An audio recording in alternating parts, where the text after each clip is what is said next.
It is Tuesday, August 10th. It's funny because the videos. So last night, after I recorded, I don't remember when I recorded, but I was preparing videos. I was trying to prepare videos, but I don't have the best reception. And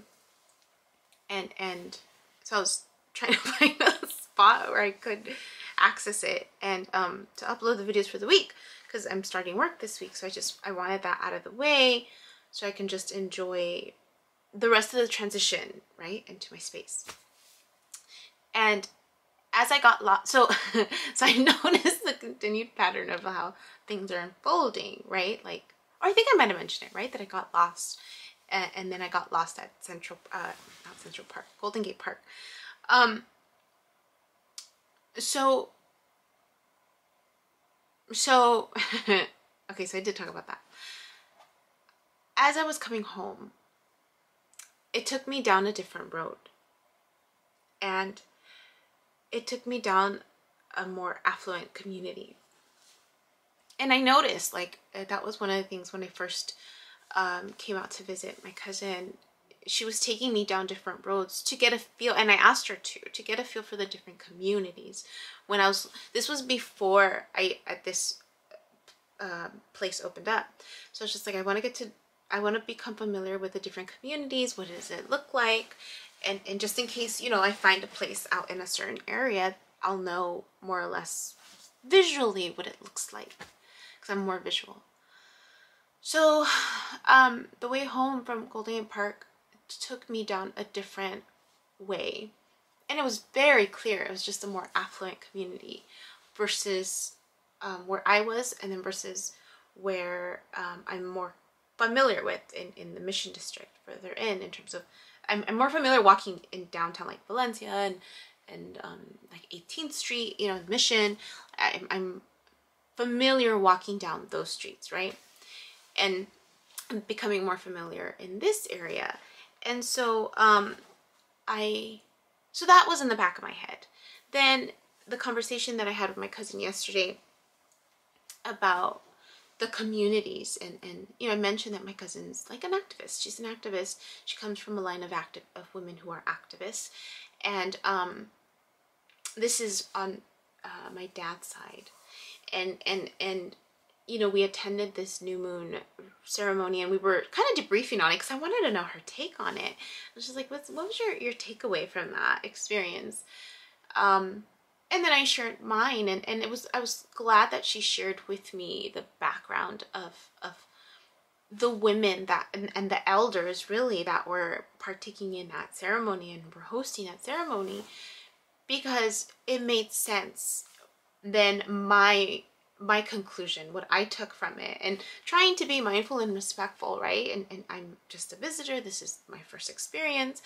But immediately there was a sense for me of like, okay, I need to sit with this for a little bit and just kind of take it in and see is this going to be a continued theme, or is it just the one time? Like, it just happened to be the one time that I encountered this experience. So when she shared a little bit more about the history of some of the women there and the elders, I was like, okay, this makes sense. And for me, there was the impression that I got, and that it was pretty, anybody who attended can share this. There was this big emphasis on the divine feminine, and the how the patriarchy is kind of like, the same. It's el mismo cuento, the same storyline, right?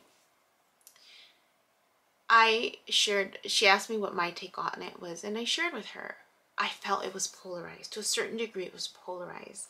And there was so much emphasis on a certain way of looking at life.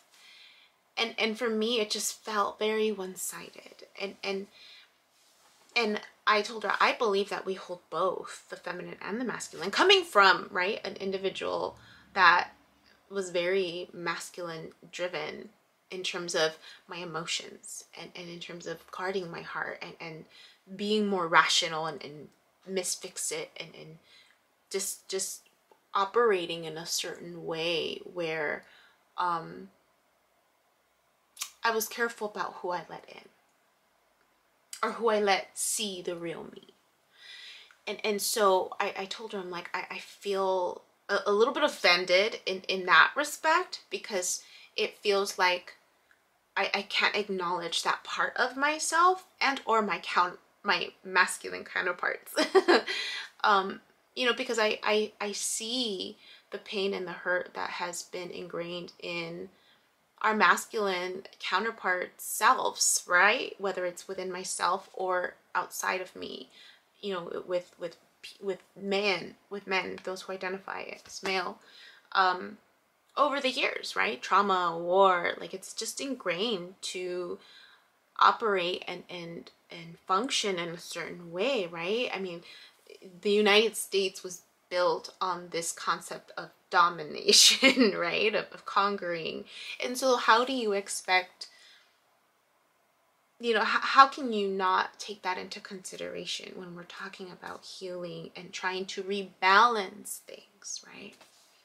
So anyways, that was my take on it. And we were just talking about how, you know, this is a community of elders, of elder women, elder activists, the people who paved the way, right? Who fought and advocated and hicieron las, you know, las marchas, like they were out in the trenches to get certain like women's studies on campus. You know, just it's clear and it's appreciative, and it was much needed during that time period.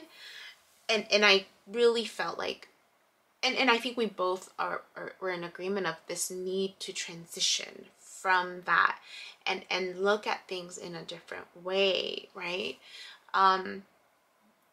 Look at things in a different way. And knowing that, you know, there was this one image that I saw, I think it was at one of the local shops here, and it was this grandmother who had her daughter on, or it was a story that I heard or read somewhere. The grandmother had her daughter standing on top of her, and then her daughter on top of her, and the daughter was like, "No, mother, you should be on my shoulders." And the grandmother said, "No, I'm the one that's creating this foundation. It is your job to take. I will hold you, right? And you will hold the generations to come." And so there's this sense of like, this is the foundation, right? And the people, the next generations that come to us will build on top of us, right? And will honor the foundation that it was built on, but then also modify and make the change that are needed, because not everything from this foundation is going to be needed, right? It's a foundation, but as change is constant, right? Change is inevitable. Change is the one thing we can always expect. Things are going to change, right? And so it sounded like that was a challenge in this group. And so, not a challenge, but, you know, in the past, I guess there's been situations. And for me, it's like, okay, well, you know, they are who they are, and they're going to die believing who they are and their truth, and that's fine. And, you know, the next wave generation is going to come on, and it's just a matter of how we navigate that, right? Moving forward. So this concept of activism, right? That was one of the reasons why I was drawn to moving out here, was because that part of myself, like I never really had a part in it, really. You know, I grew up in the suburbs. I wasn't wealthy, but I wasn't, I mean, I remember times when we were financially struggling, and I think I grew up always with that in the back of my mind, like, we don't have enough, we're struggling. You know, and I would see so many credit cards that my dad would hold on, and he was just trying to make a better life for us, right? But I saw that, and I remember in group supervision, a group of clinicians, and we brought up the topic of Maslow's hierarchy of needs, and this belief that we need to, if you're not familiar, I'll include a link to it, but it's this concept that you need to have this foundation solidified before you can move up this pyramid towards self-actualization. And so it's like you can't love until your basic needs are met, this idea. And I told her, I said, I told the group, I'm like, I remember seeing a documentary of these young tribal kids, and they're happy-go-lucky, like they seem more self-actualized, right? Having less, needing less, but at the same time knowing that there's an abundance of food and resources in their community.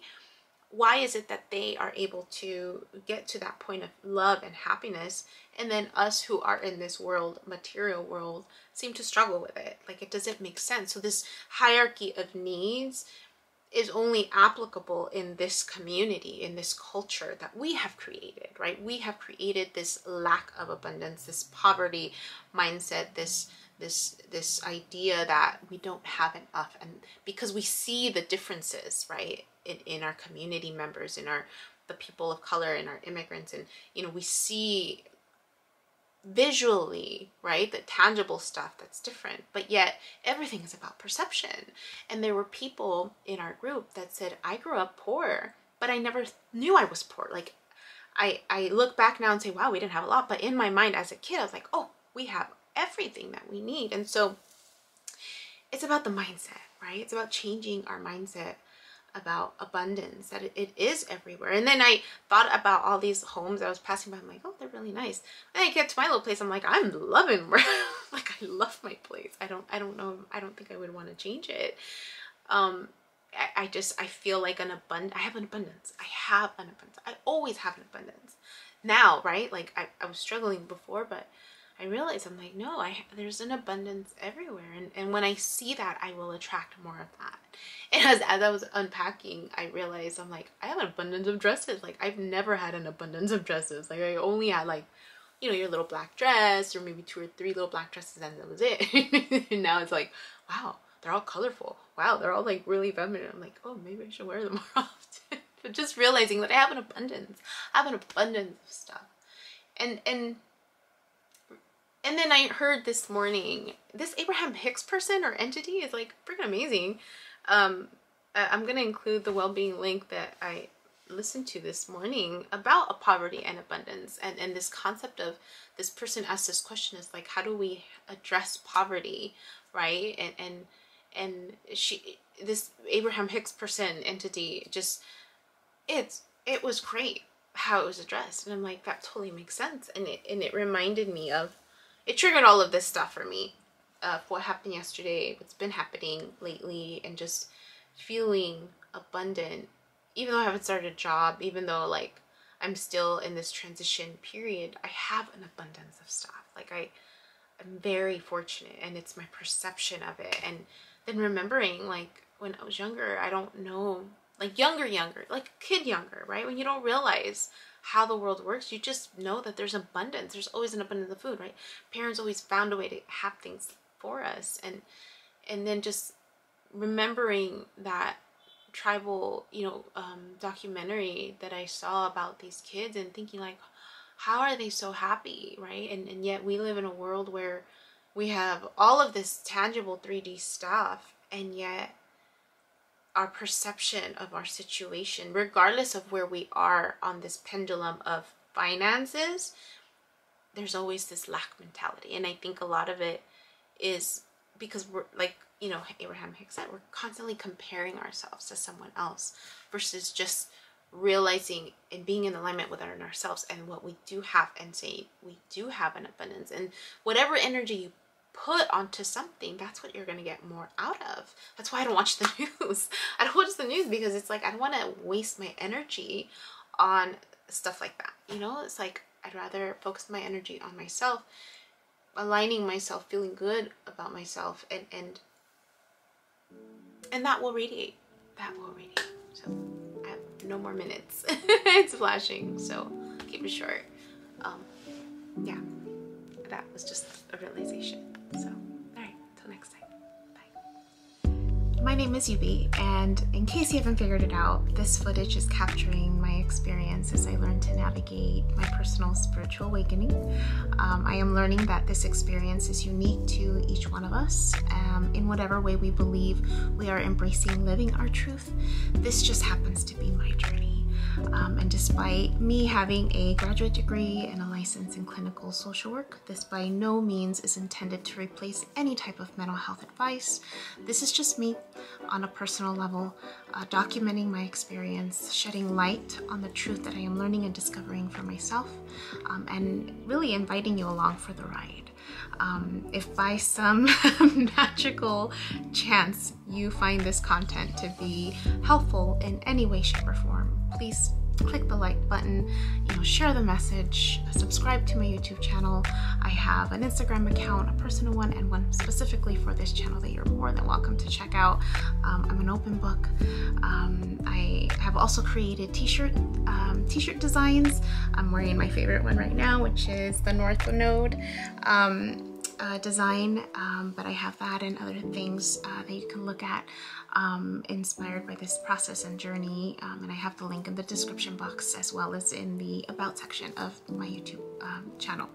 So you're more than welcome to check those items out. Any type of support is great. Again, if you find this content really helpful or meaningful, sometimes when we take that step and be vulnerable, with showing what's inside our hearts and what's really our truth, we realize that we're much more connected than what we thought we were. And so I hope that as I'm living this experience, and that you find some type of truth for yourself, or find some type of ability to heal in some way just by relating, just by knowing that you're not alone. That really has been my goal with this process, not just being able to connect with others, but really for my own healing. It's definitely been a therapeutic experience and a very creative one for myself. So I thank you, and I wish you all the best, and we'll see what else comes next for me.